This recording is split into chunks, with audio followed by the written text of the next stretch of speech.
Assalamualaikum warahmatullahi wabarakatuh. Anak-anak, bagaimana kabar kalian hari ini? Semoga anak-anak selalu dalam keadaan sehat dimanapun berada. Sebelum kita mulai belajar, marilah kita berdoa terlebih dahulu. Berdoa mulai. Selesai.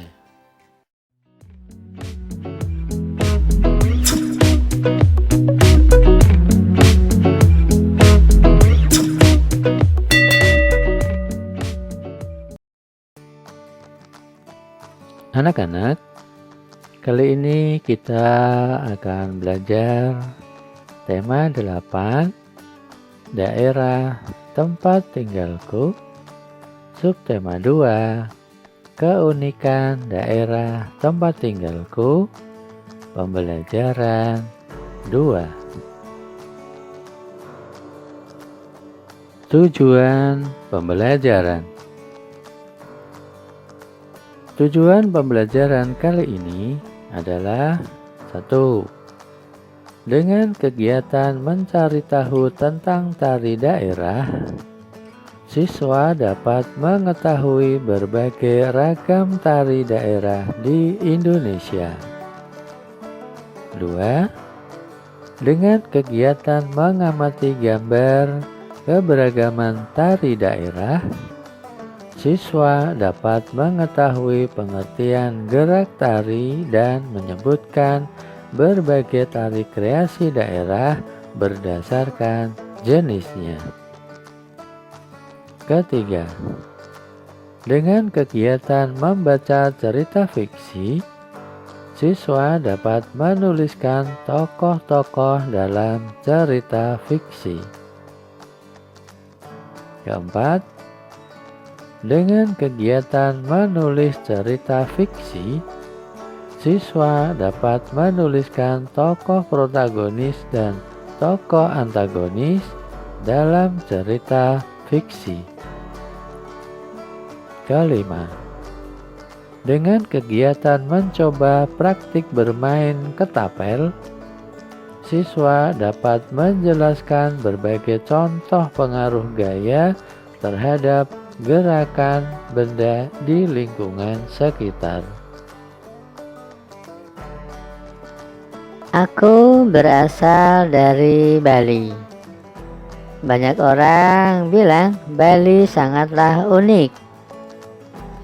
Keunikan Bali di antaranya terlihat dari keragaman kesenian yang ada. Bagaimana keunikan Bali dilihat dari kesenian berupa karya tari?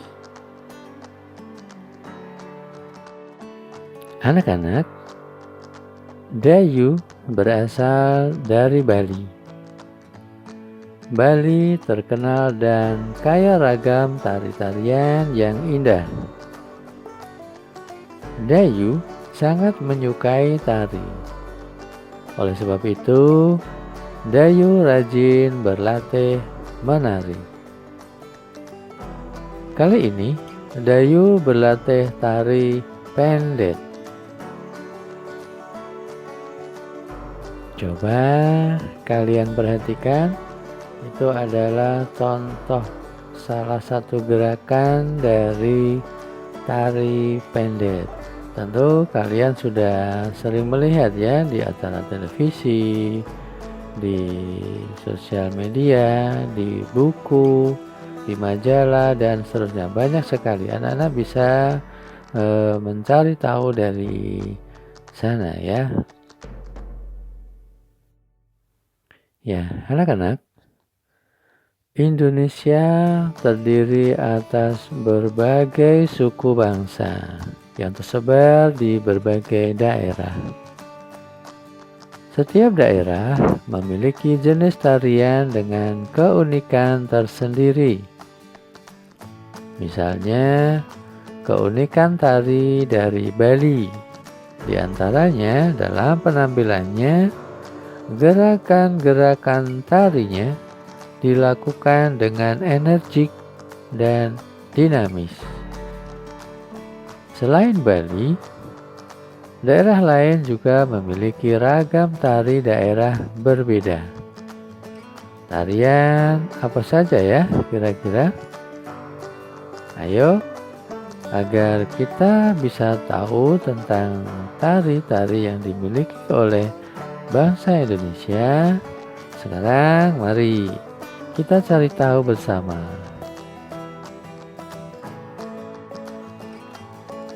Setiap tarian daerah memiliki keunikan tersendiri. Keunikan tari daerah terlihat dari unsur-unsur tari. Gerakan merupakan unsur utama dalam tari. Unsur lain adalah busana, tata rias, iringan, dan properti atau perlengkapan tari. Gerak tari adalah serangkaian gerakan indah dan anggota tubuh yang dapat dinikmati oleh orang lain. Gerak tari Nusantara sangat beragam. Gerak tari dari suatu daerah berbeda dengan daerah yang lain. Berikut kita sampaikan keragaman tari dari berbagai daerah. Ayo kita mengamati.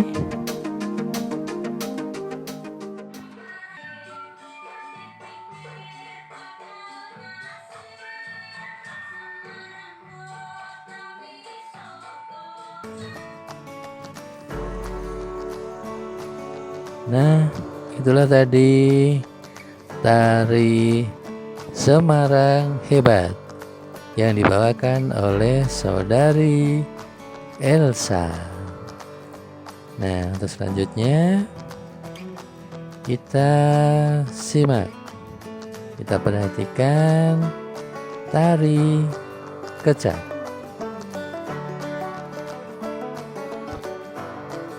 Silakan diamati.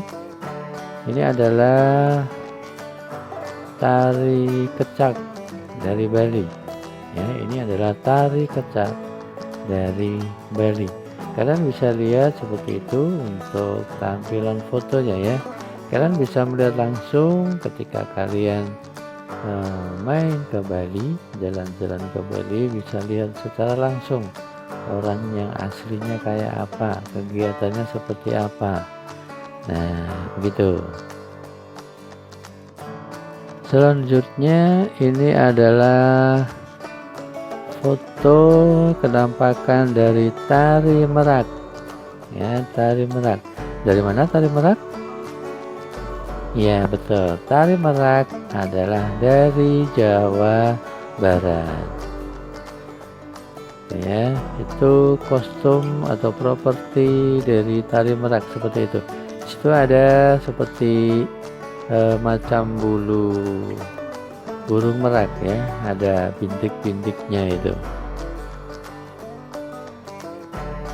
Selanjutnya ada tari kipas serumbun ya. Tari kipas serumbun dari mana? Ya, dari Sumatera Selatan. Jadi tari kipas serumbun itu berasal dari Sumatera Selatan. Nah, propertinya seperti itu ya, dan dananya sangat mewah, memakai kipas. Properti kipas itu properti utama ya. Kenapa? Karena tarinya saja bernama tari kipas. Jadi ya, properti berupa kipas itu merupakan properti utama ya, diikuti oleh properti-properti hiasan yang lainnya. Itu ya, silakan diperhatikan seperti itu. Selanjutnya ada tari golek ya, tari golek, kalau istilah Jawanya golek seperti itu ya, tari golek, tari golek. Nah, dari mana? Dari Yogyakarta ya. Untuk propertinya, kostumnya seperti itu ya, ada seperti bunga ya, pakai hiasan di kepala seperti bunga atau seperti sayap ya, seperti sayap kupu-kupu, itu menyerupai seperti itu. Nah, silakan diperhatikan seperti itu ya. Itu adalah kostum tari golek, yaitu dari Yogyakarta. Nah, itulah tadi beberapa contoh kostum dari tari ya, yang dimiliki oleh suku bangsa yang ada di Indonesia.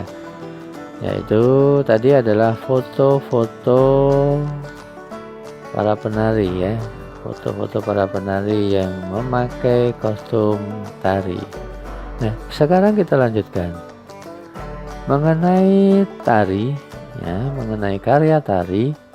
Ada dua jenis karya tari, yaitu tari tradisional dan tari kreasi atau kreasi baru. Nah, tahukah kamu apa yang dimaksud dengan tari tradisional?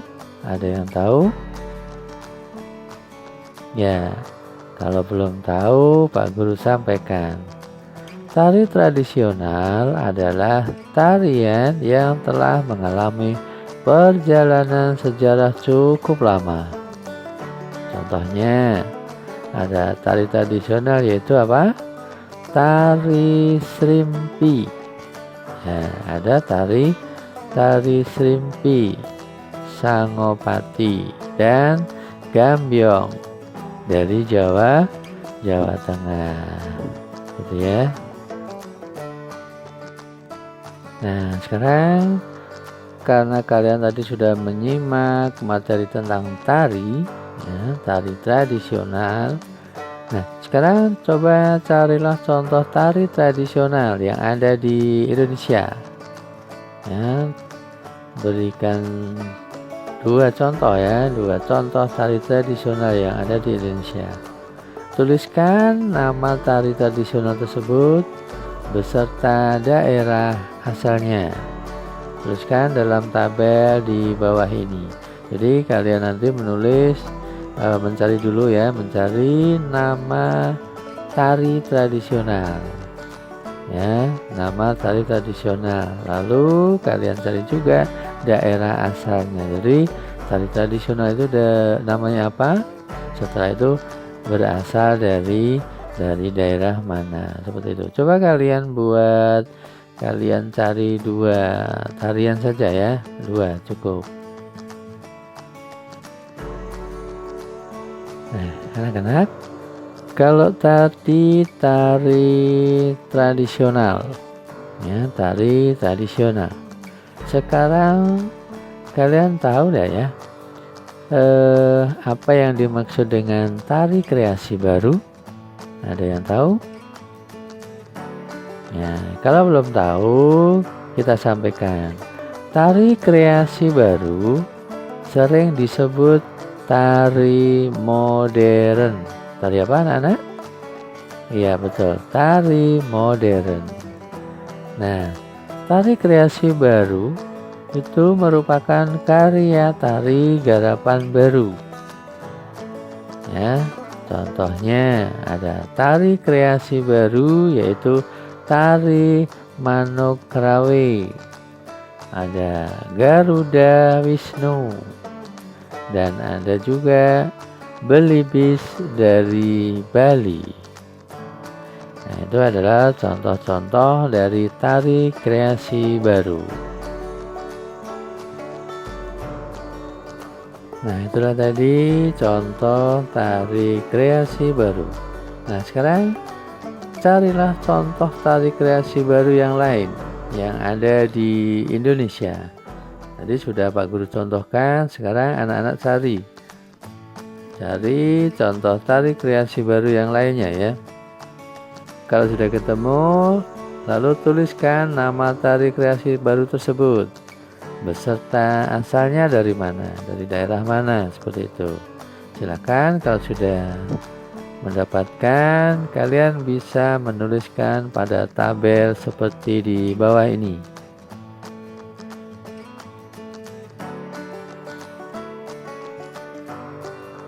Dayu teringat dengan neneknya.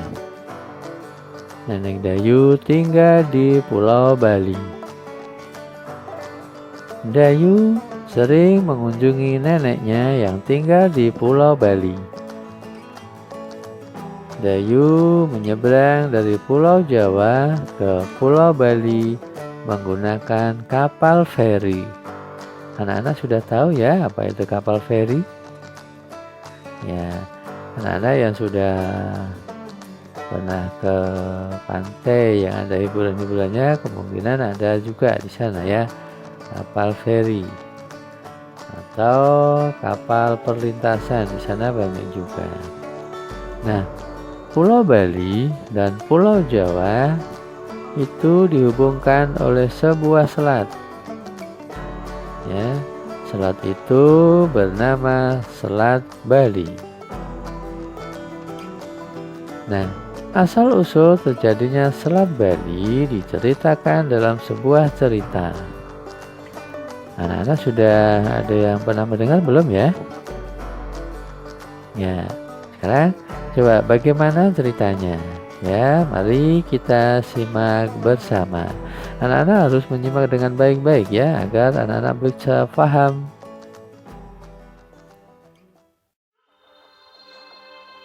Terjadinya Selat Bali. Manik Angkeran adalah putra Sidimantra, seorang Brahmana. Manik Angkeran dan ayahnya tinggal di kerajaan Daha, Bali, saat Pulau Bali belum terpisah dengan Pulau Jawa.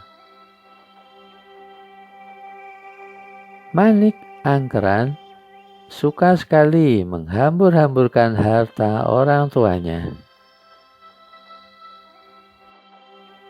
Berulang kali Sidimantra menasehati anaknya. Namun, Manik Angkeran tidak mau mendengarkan nasihat ayahnya. Harta orang tuanya pun dihabiskan. Bahkan, dia berani berutang kepada orang lain. Pada akhirnya, Manik dikejar-kejar penagih hutang. Sidimantra tidak tega. Hartanya sudah habis, tapi Sidimantra tidak mau anaknya celaka. Suatu saat, Sidimantra mendapat petunjuk lewat mimpi untuk meminta pertolongan pada naga Besuki di Gunung Agung. Ya, jadi ada naga Besuki di Gunung Agung. Naga Besuki adalah naga hijau besar. Ekornya penuh dengan emas dan permata. Sidimantra segera bergegas untuk menemui naga Besuki di Gunung Agung. Setelah sampai di sana, Sidimantra menjelaskan maksud kedatangannya kepada naga Besuki. Sidimantra meminta sedikit harta untuk membayar utang-utang Manik Angkeran. Naga Besuki bersedia untuk membagi sebagian hartanya. Naga Besuki mulai menggoyang-goyangkan ekornya. Seketika beberapa emas dan permata pun rontok. Sayangnya, harta yang didapat ayahnya kembali digunakan Manik Angkeran untuk berfoya-foya. Manik Angkeran yang kehabisan harta akhirnya mencari tahu tempat ayahnya mendapatkan harta. Seseorang memberitahunya bahwa Sidimantra memperoleh harta dari naga Besuki. Manik Angkeran segera menemui naga Besuki di Gunung Agung, seperti yang telah dilakukan oleh ayahnya. Naga Besuki, sudilah kiranya kau bagi sedikit hartamu untuk membayar hutang-hutangku, kata Manik Angkeran kepada naga Besuki. Aku sudah memberi ayahmu Siddhimantra berupa emas dan permata. Apakah itu masih kurang? Kata naga Besuki sedikit kesal. Aku mohon, beri aku sedikit lagi hartamu, naga Besuki yang murah hati. Mohon Manik Angkeran kepada naga Besuki. Baiklah, aku akan mengabulkan permintaanmu, asalkan kau berjanji tidak akan berfoya-foya lagi, kata naga Besuki. Naga Besuki akhirnya luluh. Dia mulai menggoyang-goyangkan ekornya. Manik Angkeran silau melihat begitu banyak emas dan permata yang menempel di ekor naga Besuki. Dia segera memotong ekor naga Besuki dengan pedang. Namun, naga Besuki berhasil menghindar. Dia segera menyemburkan api dari mulutnya, sehingga Manik Angkeran terbakar menjadi abu. Siddhimantra yang melihat kejadian itu segera memohon kepada naga Besuki untuk menghidupkan kembali Manik Angkeran. Wahai naga Besuki, sudilah kau menghidupkan kembali anakku, Manik Angkeran. Beri dia kesempatan untuk memperbaiki diri. Mohon Siddhimantra. Aku akan menghidupkan Manik Angkeran lagi, tapi dengan satu syarat. Manik Angkeran tidak boleh pulang bersamamu. Dia harus tinggal bersamaku dan menjadi muridku. Aku akan mengajarkan dia menjadi orang yang baik dan berilmu, kata naga Besuki sambil menghela napas. Baiklah, naga Besuki. Aku serahkan anakku kepadamu untuk dididik menjadi anak yang baik, jawab Siddhimantra. Akhirnya Manik Angkeran hidup kembali. Siddhimantra segera mengeluarkan tongkat dan membuat garis memisahkan dirinya dan anaknya. Garis itu mengeluarkan air yang deras dan memisahkan Gunung Agung dengan sekitarnya. Sampai sekarang, garis itu dikenal sebagai Selat Bali yang memisahkan Pulau Jawa dan Pulau Bali.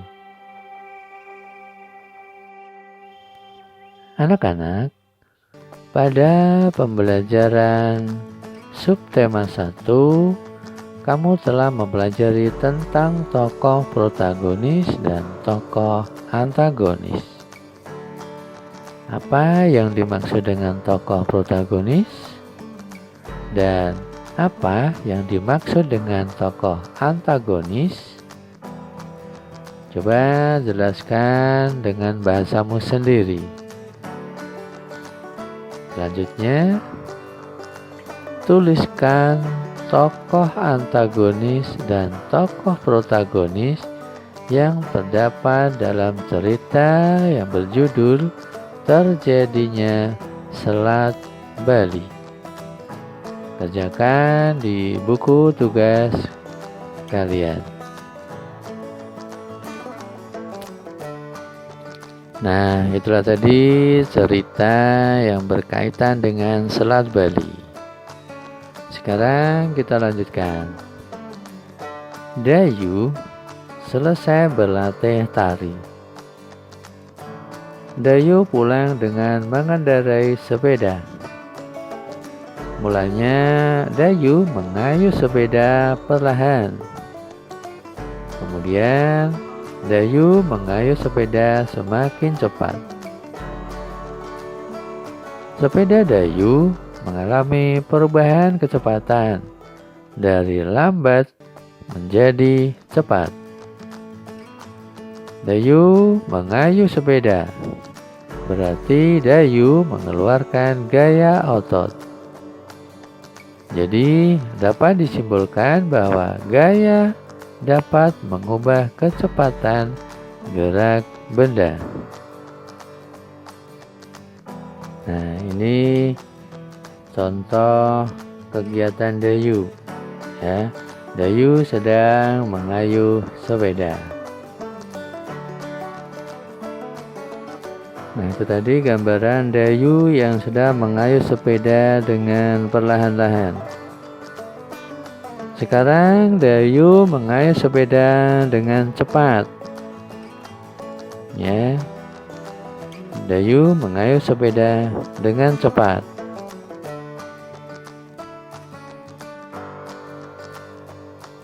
Anak-anak, pada pembelajaran lalu kamu telah mempelajari tentang pengaruh gaya terhadap gerakan benda.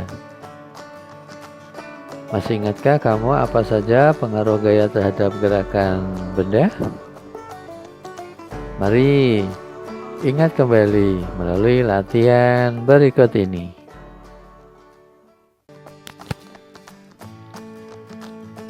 Kamu telah mengenal tentang gaya.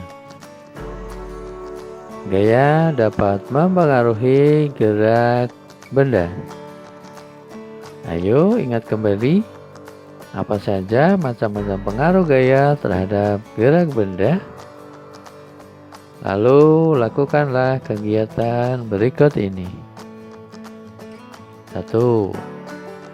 Carilah gambar peristiwa gerakan benda. Misalnya, seorang bapak sedang mendorong mobil, mendorong motor, mendorong gerobak, atau mendorong yang lain. Bisa juga anak sedang memantulkan bola dan anak sedang mengayuh sepeda. Yang kedua, tempelkan gambar yang telah kamu peroleh pada kotak dalam tabel seperti berikut ini. Berilah keterangan mengenai pengaruh gaya terhadap gerakan bendanya. Tuliskan pada kertas folio dan buatlah seperti kotak yang sudah Pak Guru contohkan berikut ini. Silakan perhatikan dulu sebelum kalian mengerjakan. Ya, menempel gambar peristiwa gerakan benda. Kalian buat kolom seperti ini ya. Di situ ada nomor 1, 2, 3, 4. Sampai 4 saja ya, jangan banyak-banyak. 4 saja cukup. Di situ lalu ada peristiwa gerakan benda. Nah, peristiwanya apa? Tadi sudah dicontohkan ya. Nah, setelah itu pengaruh gaya terhadap gerakan benda. Jadi pengaruhnya gaya terhadap gerakan benda itu seperti apa? Petikan materi.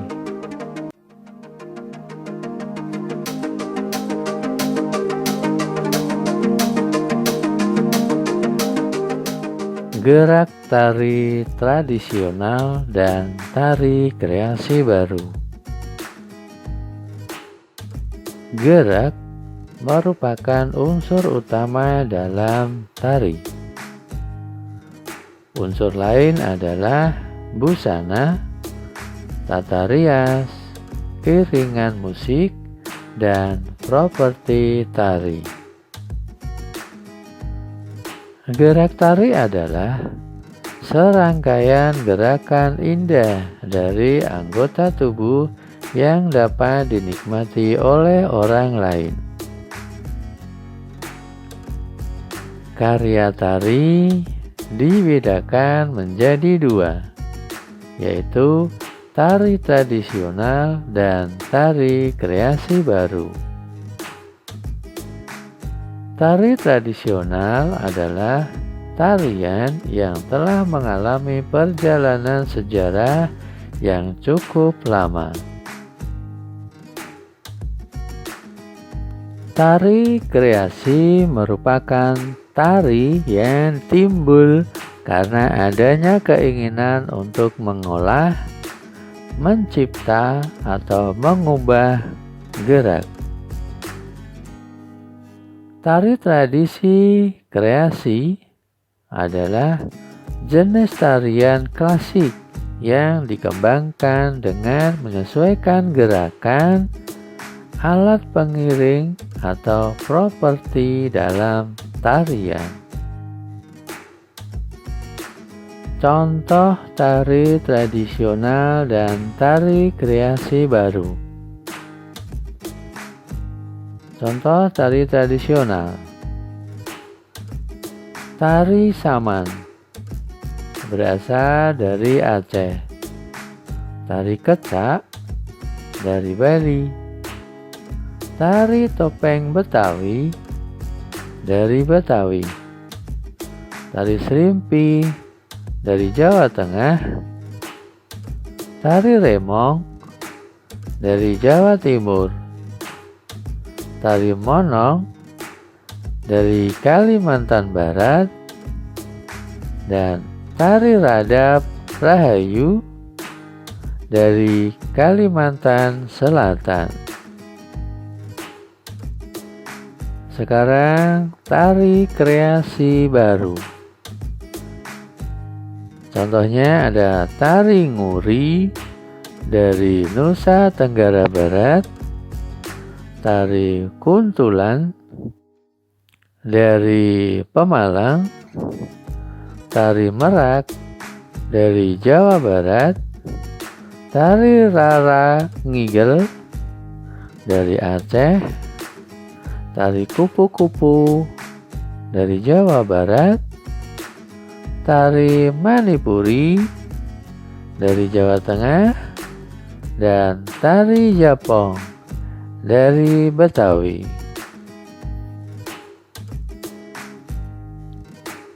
Menemukan sifat tokoh dalam cerita rakyat. Menurut sifatnya, tokoh dibedakan menjadi 3, yaitu 1. Tokoh protagonis adalah tokoh yang mengembangkan peran utama pada cerita. Yang kedua, tokoh antagonis adalah tokoh penantang tokoh protagonis. Yang ketiga, tokoh tritagonis adalah tokoh yang kehadirannya mendampingi tokoh utama. Pengaruh gaya dalam kehidupan sehari-hari. Gaya dapat mengubah kecepatan gerak benda. Gaya dapat menyebabkan benda yang diam menjadi bergerak. Benda bergerak menjadi diam dan mengubah arah gerak benda. Mengubah bentuk benda dan mengubah kecepatan gerak benda. Makin kasar alas permukaan benda, makin besar gaya yang dibutuhkan untuk menggerakkannya. Bentuk benda juga mempengaruhi gerak benda.